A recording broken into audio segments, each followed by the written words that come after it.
Olá, eu sou o Dr. Daniel Barros e o nome desse vídeo é Obesidade, um olhar de dentro para fora. Mas, o que é obesidade? Obesidade é uma doença mental crônica.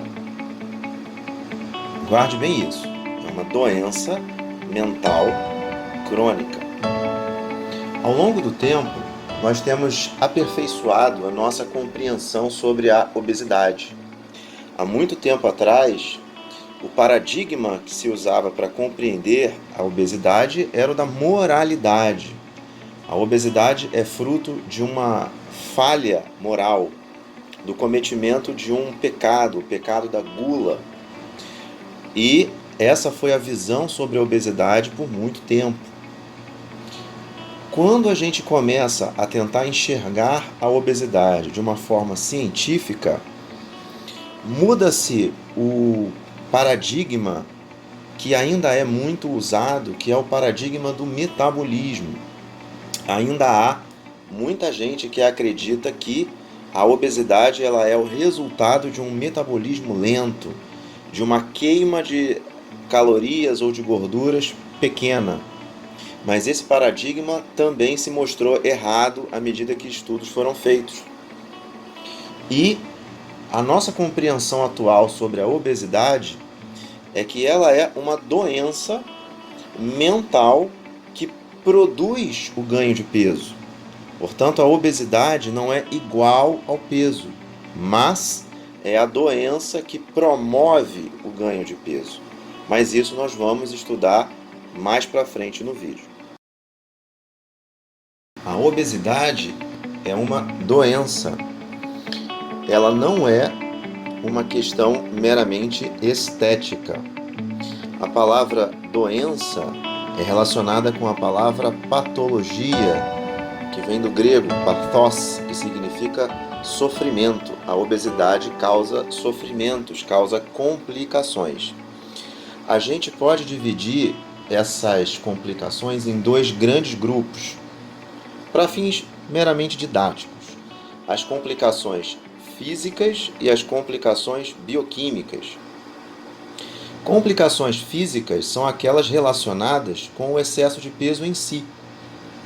Se eu tenho uma estrutura óssea e muscular que deveria suportar um peso X, e eu tenho um peso extra de 10 quilos, 20 quilos, 30 quilos, 40 quilos, etc., os meus ossos, em especial as minhas cartilagens, elas não suportam aquele peso por muito tempo. Então começam a ter problemas. Uma das complicações mais comuns da obesidade é a artrose. Pessoas que lesionam as cartilagens das articulações, especialmente dos joelhos, dos ombros, não é? E além disso, outras complicações ósseas e articulares, como lesões das articulações entre as vértebras, vértebras cervicais, né, do pescoço, vértebras dorsais das costas, vértebras lombares da região do lombo mais baixa. Todas essas estruturas, elas estão sujeitas às leis da física e por isso, já que são estruturas feitas para suportar determinado peso, se eu ponho um peso extra sobre essas estruturas, elas não suportam e começam a degenerar ao longo do tempo. Então, essa é uma das questões. Outra questão que é muito comum também é o desenvolvimento de uma doença bastante dolorosa, que é a fasciite plantar. Existe uma espécie de almofada na parte de baixo do pé, abaixo dos ossos, que serve como um amortecedor natural para que a gente possa suportar o peso do corpo com os nossos pés. Porém, se eu tenho uma carga extra de peso sobre essa estrutura, é muito comum que essa estrutura não suporte essas lesões e faça um processo inflamatório que quem já teve sabe que é extremamente doloroso. E uma das principais causas da fasciite plantar é a obesidade. Além disso, o acúmulo de gordura nas estruturas do palato mole faz com que, quando a pessoa se deita e dorme, os músculos que estão ali no palato não são capazes de suportar aquele excesso de peso. E aquelas estruturas caem sobre a garganta, não é? A parte de dentro da garganta, ali, a faringe. E você tem um processo de obstrução da árvore respiratória, e com isso você tem o que a gente chama de apneia obstrutiva do sono. A pessoa ronca. Essa é uma manifestação do problema. Mas o que é o principal problema é que o ar não está passando e não está chegando nos pulmões. Então, num caso mais grave, até o oxigênio da pessoa começa a diminuir durante o sono. E por isso muitas pessoas, elas têm um cansaço muito grande matinal, porque apesar de estarem deitadas, apesar de estarem sem aquela consciência, né, o que é típico do sono, elas não estão propriamente descansando. É como se estivessem correndo uma maratona enquanto dormem. Isso porque podem sofrer da apneia obstrutiva do sono. No grupo das complicações bioquímicas, tem a ver com a manifestação do excesso de substâncias no corpo que não deveria estar ali. Então você tem excesso de gordura no corpo. E essa gordura extra, ela não é inerte. As células de gordura, elas produzem um problema inflamatório que a gente vai se ver manifestado de várias formas diferentes. Por exemplo, no aumento do risco geral de morte, os obesos, eles têm aumentado o risco de morte, tem aumentado também o risco de infarto agudo do miocárdio, de hipertensão e do desenvolvimento de complicação acidente vascular cerebral, né, conhecido popularmente como derrame. Também tem aumento do risco de diabetes, aumento do risco de cálculos biliares e de acúmulo de gordura no fígado, que a gente chama de esteatose hepática, que pode inflamar o fígado e eventualmente chegar ao ponto de causar cirrose hepática. Além disso, esse processo inflamatório está relacionado com o aumento do ácido úrico e com a possibilidade do desenvolvimento de gota, que é uma doença inflamatória das articulações, em que o ácido úrico ele forma cristais que têm o formato de agulhas e que causa muita dor e inflamação em quem sofre de gota, quando tem uma crise. Além disso, esse processo inflamatório ele também aumenta o risco geral de câncer nas pessoas que sofrem de obesidade. Mais especificamente, nos homens, o aumento do risco do câncer de intestino grosso e próstata, e no caso das mulheres, o aumento do risco de câncer de mama e de endométrio. Algumas pessoas podem, nesse ponto, lembrar de que existem pessoas obesas chamadas de metabolicamente saudáveis, pessoas que ainda não desenvolveram nenhuma dessas complicações bioquímicas e talvez não tenha desenvolvido ainda nenhuma dessas complicações físicas. Porém, isso é uma questão de tempo. Os estudos longitudinais mostram que o paciente obeso, mais cedo ou mais tarde, infelizmente, acaba por desenvolver alguma dessas complicações ou muitas delas. Além disso, mesmo no indivíduo metabolicamente saudável, o risco geral de morte continua aumentado. Portanto, a obesidade ela é uma doença. Isso é uma definição clara e objetiva. Nessa nova forma de interpretar a obesidade, o paradigma que nos norteia é o da doença mental. Há uma série de alterações no cérebro e na mente da pessoa que vão promover o ganho de peso. nós precisamos compreender que o cérebro ele é extremamente complexo e ele é formado por inúmeros circuitos. E cada um desses circuitos cuida de uma determinada tarefa, mas esses circuitos eles interagem entre si de maneiras, às vezes, bastante difíceis de separar. Porém, do ponto de vista didático, a gente pode dizer que existem pelo menos 3 circuitos que são importantes para o controle do peso. O circuito da fome, que é a capacidade do cérebro de induzir a pessoa a comer aquilo que precisa comer. O mecanismo da saciedade, que é o de estímulos que vêm de outras partes do corpo e que informam ao cérebro que é tempo de parar de comer, porque já é suficiente. E o mecanismo da fome hedônica, que é o mecanismo que nos leva a comer por prazer e não propriamente por necessidade. Quando existem problemas com esses mecanismos, uma pessoa pode comer mais do que precisa, já ter comido o suficiente, mas ainda não estar saciada, por problemas no mecanismo da saciedade, e pode também ter problemas em um terceiro mecanismo, que é o de ter vontade de comer o tempo todo, apesar de não estar com fome propriamente. Todas essas coisas a gente consegue reconhecer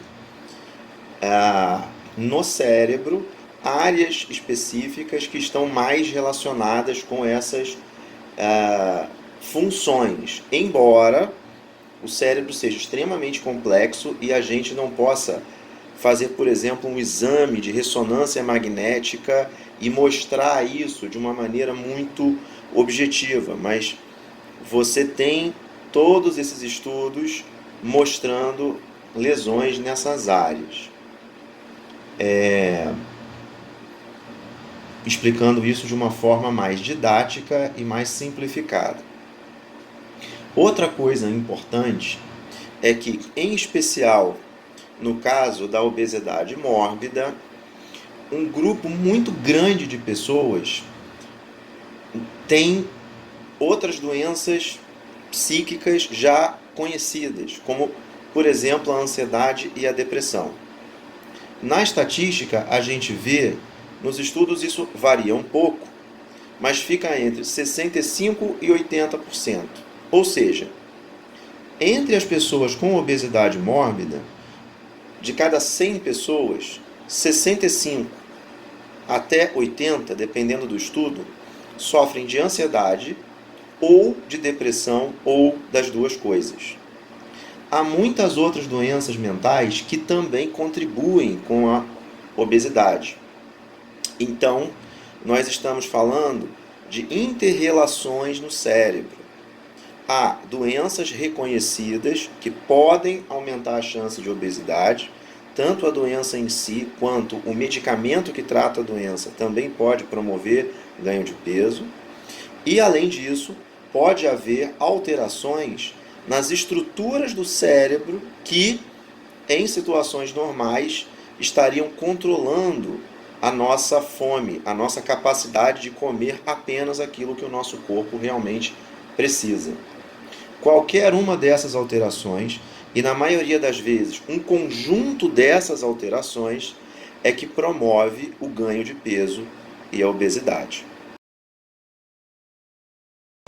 Outra coisa que precisa ser compreendida sobre a obesidade é que se trata de uma doença crônica. Algumas doenças crônicas a gente conhece, a hipertensão, diabetes. Por exemplo, uma pessoa que tem pressão alta, ela toma remédio todos os dias para manter a pressão sob controle. E esta pessoa, ela não se sente viciada em algum remédio, porque precisa de uma medicação para controlar a sua pressão arterial. E por que não se sente assim? Porque, com relação à pressão arterial, graças a Deus, nós já chegamos a um entendimento de que se trata de uma doença física, uma doença orgânica. Nesta doença há um desequilíbrio do meu organismo e esse desequilíbrio é consertado, é reequilibrado por uma medicação que faz com que o meu organismo volte a funcionar adequadamente. E dessa maneira a gente previne várias complicações, em especial as doenças do coração, infarto agudo do miocárdio e a doença cerebrovascular, em especial os acidentes vasculares cerebrais, como popularmente conhecidos como derrames, não é? Outra doença também bastante conhecida, o diabetes, funciona da mesma forma. As pessoas, elas sabem que precisam tomar a medicação todos os dias para controlar os níveis de açúcar no sangue e com isso não terem complicações no futuro. O que precisa a gente falar sobre a obesidade é que ela também é uma doença crônica. Ela também é uma doença que não tem cura, mas que tem tratamento. Acontece que há certos desequilíbrios que acontecem no cérebro, que estão localizados no cérebro, e para esses desequilíbrios, graças a Deus, há terapias, medicamentos, psicoterapia, a própria atividade física também ajuda o cérebro a funcionar melhor. Porém, infelizmente, nenhum desses tratamentos é um tratamento definitivo. Você não consegue curar a obesidade. Você consegue tratar a obesidade. De maneira que aquela pessoa que perdeu peso, infelizmente, se essa pessoa abandonar o tratamento, a tendência é que essa pessoa volte aos mesmos hábitos que a fizeram ganhar peso e com o tempo essa pessoa ganha peso de novo. E é por isso que é muito importante manter o tratamento da obesidade por toda a vida, uma vez que as causas da obesidade, elas duram por toda a vida. A gente precisa lembrar que a maioria das doenças mentais também são crônicas. 2 exemplos a gente já citou, a ansiedade e a depressão. Pode acontecer de uma pessoa ficar sem medicamento por algum tempo. Isso é uma discussão. Alguns médicos pensam assim, outros pensam que é melhor manter o medicamento de forma contínua. Porém, uma coisa é consenso. O acompanhamento do paciente precisa ser contínuo. Você precisa ter consultas regulares com o médico que estiver te acompanhando para avaliar se você pode permanecer sem a medicação ou se precisa retornar à medicação. Então, não é um tratamento que uma pessoa possa abandonar e nunca mais retornar ao médico. Não é assim. Mesmo que uma medicação não esteja envolvida, as consultas regulares permanecem importantes. E, repetindo, a obesidade é uma doença que carece de um tratamento para toda a vida. Porque aquelas alterações do cérebro que levam ao ganho de peso, elas são causadas por problemas, na maioria das vezes, hereditários, problemas genéticos. Então, infelizmente, essas alterações, elas não mudam. O que muda é aquilo que eu faço para compensar, equilibrar o desequilíbrio que eu tinha. E agora nós vamos fazer uma revisão de como a obesidade acontece. Como nós vimos explicando nos outros slides, a obesidade é uma doença mental crônica. Essa é a causa do problema. É o motivo, a razão que faz com que uma pessoa ganhe peso. Porém, a gente não falou da forma, do mecanismo, de como isso acontece. Todas as pessoas com obesidade, sem exceção, fazem uma ingestão excessiva de calorias, ou seja, todas as pessoas com ganho de peso comeram mais calorias do que o que os seus corpos realmente precisavam. E esse mecanismo é um mecanismo que sempre está envolvido. Podem outros mecanismos estar envolvidos também.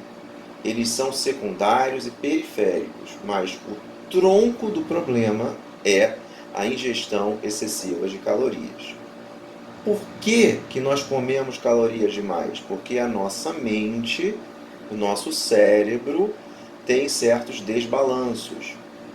Porém, esses problemas cerebrais e mentais produzem, causam, determinam uma ingestão excessiva de calorias. E aí é onde muita gente se perde, porque há pessoas que realmente acreditam que comem pouco. Porém, isso simplesmente não é verdade. O que a pessoa compreende que ela come, o que ela acredita que ela come, não é real. Se você pudesse, colocar câmeras nas casas das pessoas e um detetive particular para fotografar e filmar tudo aquilo que uma pessoa comeu, essa ingestão excessiva ela vai se tornar aparente. Só que não existe maneira de realizar isso na prática. A matemática ela é muito clara e não tem a ver com acreditar ou deixar de acreditar. Uma caloria é uma medida de energia, é uma medida física que se pode medir em laboratório.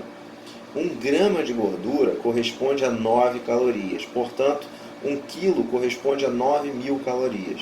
Cada quilo que eu tenho a mais no meu corpo significa 9.000 calorias a mais. Então guarde isso. Todas as pessoas que ganharam peso comeram calorias demais, mesmo que essa pessoa não perceba isso. E aqui eu vou usar uma primeira analogia, que é a analogia da tentativa de economizar dinheiro. É muito difícil a gente perceber aonde vai cada real que a gente gasta, porque tem pequenas coisas que a gente não contabiliza. A gente contabiliza a conta de água, a conta de luz, a de telefone, ou seja, a gente presta atenção nas refeições principais, no almoço, no jantar, mas a gente não presta atenção em cada detalhezinho da dieta que a gente come. Mesmo que a gente quisesse, a gente não consegue. A outra coisa é que a gente também dificilmente contabiliza os extras que a gente come no fim de semana. Dificilmente a gente contabiliza os lanches entre uma refeição principal e outra. Então, da mesma forma que é quase impossível você fazer uma contabilidade de dinheiro, tentando economizar dinheiro, que inclua cada real, cada 10 centavos que a gente gastou, da mesma maneira é impossível uma pessoa realmente contabilizar cada coisa que comeu num espaço de tempo relevante. Portanto, isso é só para explicar. Ingestão excessiva de calorias é o principal mecanismo, é o tronco do problema do ganho de peso. É a forma como a coisa acontece. E isso gera como consequência o ganho de peso. O conjunto dessas coisas eu costumo explicar no consultório usando a metáfora da árvore. Uma árvore, ela tem os ramos, os galhos, as folhas, os frutos eventualmente, e isso chama muito a atenção. Então a gente às vezes perde tempo pensando em certo alimento específico que pode ou não pode entrar na dieta, um alimento que, estando extra na minha alimentação, talvez ele possa reduzir a minha ingestão de calorias, certos exercícios específicos, certos produtos naturais, etc, etc. Mesmo que isso esteja relacionado com o ganho de peso de uma forma geral, é como a copa da árvore. Você pode cortar inúmeras folhas ou até cortar as folhas todas. Rapidamente a árvore refaz todas essas coisas. Portanto, essas pequenas modificações alimentares, essas pequenas modificações de comportamento, elas não são suficientes para causar nem o ganho de peso e nem a perda de peso. Porém, algumas pessoas às vezes conseguem, em um determinado momento da vida, usar uma grande dose de força de vontade e cortar a árvore no tronco, ou seja, fazer uma dieta com um número bem baixo de calorias ou um número apropriado de calorias na marra, na base da força de vontade. É como aquela pessoa que pega um machado, pega uma serra elétrica e derruba a árvore. Essa pessoa vai perder peso.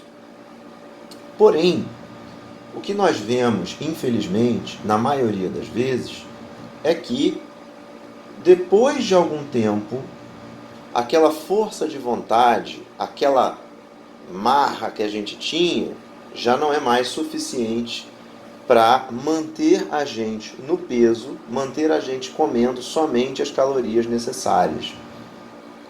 Então, esse é o problema. Não adianta lidar só com o tronco da árvore. A gente precisa lidar com a raiz do problema.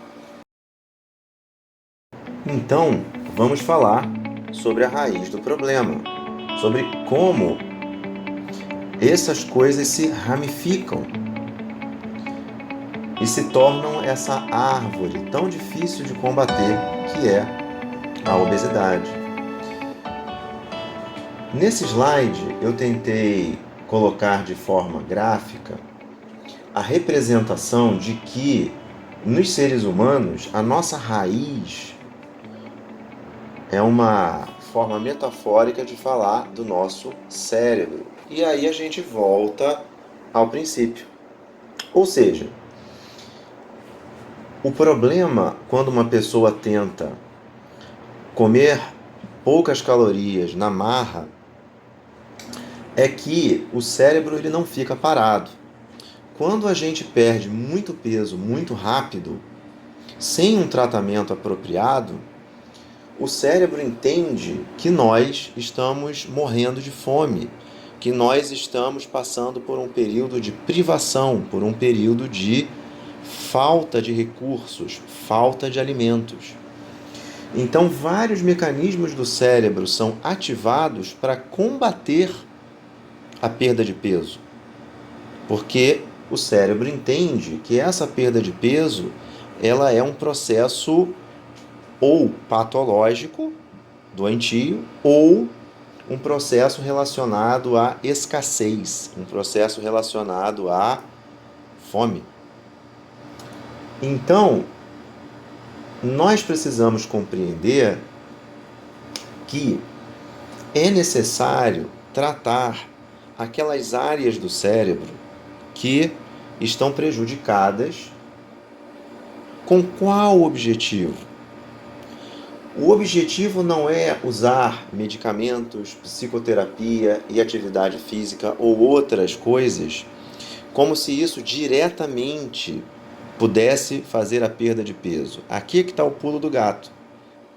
O objetivo do tratamento é restaurar na pessoa, no paciente, a capacidade de comer apropriadamente. Porque essa capacidade, essa faculdade mental, estava prejudicada por vários processos patológicos, como a gente já explicou nos primeiros slides. Ou seja, já que a minha mente tem certos problemas, isto faz com que eu coma mais calorias do que o que eu preciso e por isso eu ganho peso. Então eu tenho a obesidade com essas 3 etapas. A primeira etapa é a doença mental, cerebral, com todas as suas peculiaridades e dificuldades de tratamento e de diagnóstico, o que não é fácil. O cérebro é o órgão mais complexo do corpo humano e não é difícil afirmar que o cérebro sozinho é mais complexo do que o restante do corpo inteiro.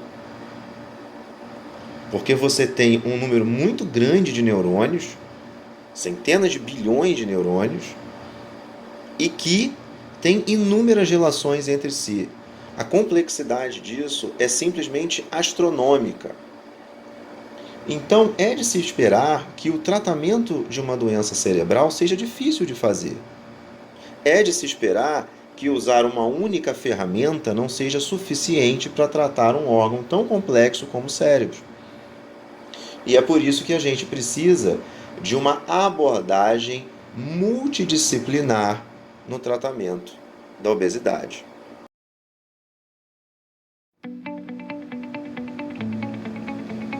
Como nós estávamos dizendo, a obesidade ela é uma doença que carece de um tratamento multidisciplinar. Ou seja, a forma mais própria de se enxergar o tratamento da obesidade não é a de tentar acertar o centro do alvo com uma flecha certeira que vai consertar o problema. Muito pelo contrário, o raciocínio é muito mais parecido com quem tenta montar um quebra-cabeça.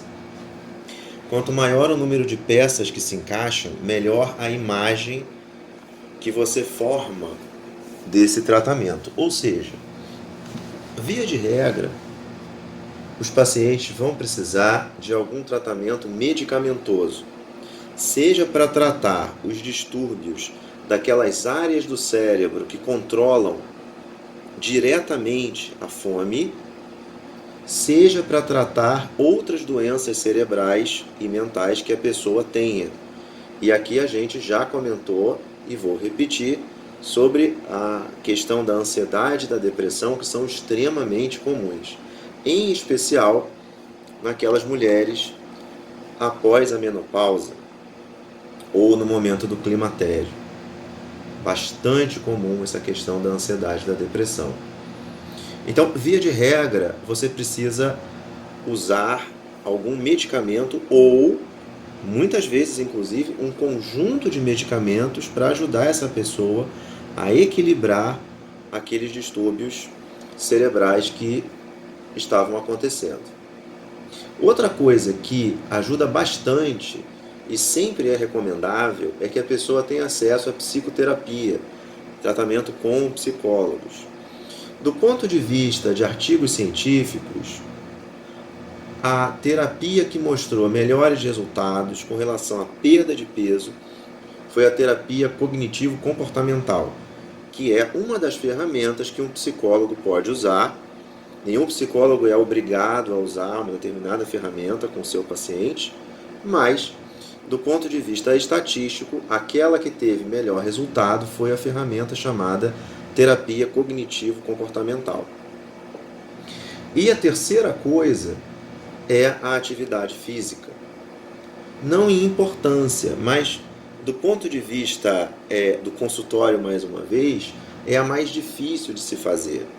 Veja bem, aquele paciente que gosta de atividade física e que já faz atividade física, está indo muito bem, ótimo, excelente. Quanto mais atividade física uma pessoa puder fazer, melhor. Isso tem impacto direto sobre o peso, no sentido de gasto de caloria, mas o principal impacto é sobre a melhora do funcionamento do próprio cérebro e da mente. Então, via de regra, o que nós vemos na prática é que há uma certa ordem no tratamento, não porque uma coisa seja mais importante do que outra, mas porque, em geral, é bastante difícil que uma pessoa que não gosta de atividade física faça atividade física antes de fazer uma terapia psicológica com um psicólogo. E é muito difícil que uma pessoa tenha realmente bons resultados na psicologia antes de estar tratando distúrbios orgânicos do cérebro. Por isso essa ordem, que não tem a ver com hierarquia de importância, mas muito mais com a questão de uma escada, que você sobe um degrau de cada vez. Mais uma vez, eu uso uma analogia no consultório, que é bem parecida com o seguinte: se eu tenho uma parede que está estourada, a primeira coisa que eu vou buscar fazer é consertar o cano que está furado, a coisa mais grosseira. Depois é que eu vou refazer o emboço da parede e por último é que a gente faz o acabamento. O acabamento protege a parede e a parede protege o cano. Portanto, as três coisas são importantes para você ter uma casa. Não é uma casa completa se você não fez o que você precisava. E mais uma vez, nós estamos falando não de uma seta, uma flecha tentando acertar o centro do alvo, o que é melhor, o que é mais importante. Isso não é o que está em jogo aqui. O que está em jogo é juntarmos coisas.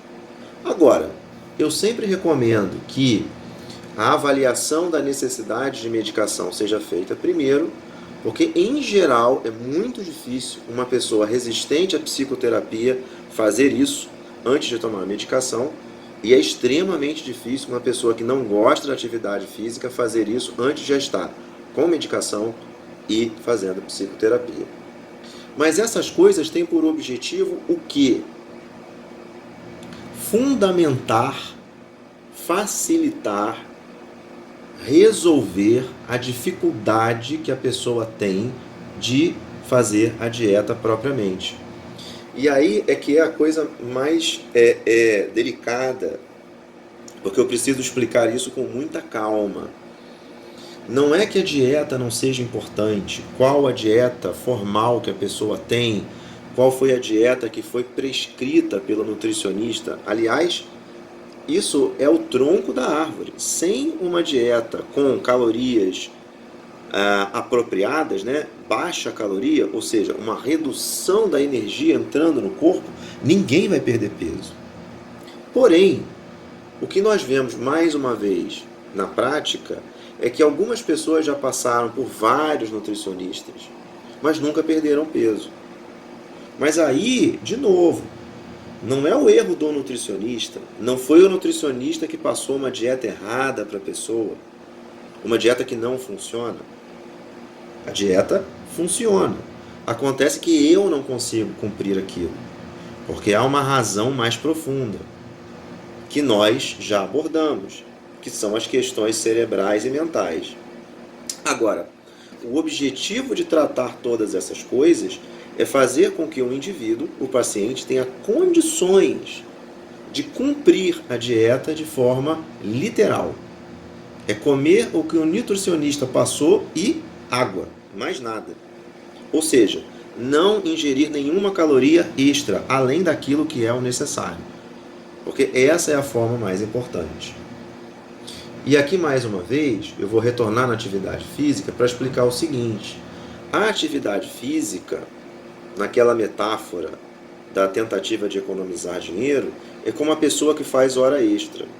É claro que uma pessoa que faz hora extra, ela tem uma folga no fim do mês, em termos do acréscimo, né, de um dinheiro a mais que você pode gastar um pouquinho a mais. Por outro lado, você não vai conseguir, apenas com horas extras, gastar dinheiro de forma temerária, ou seja, sem pensar.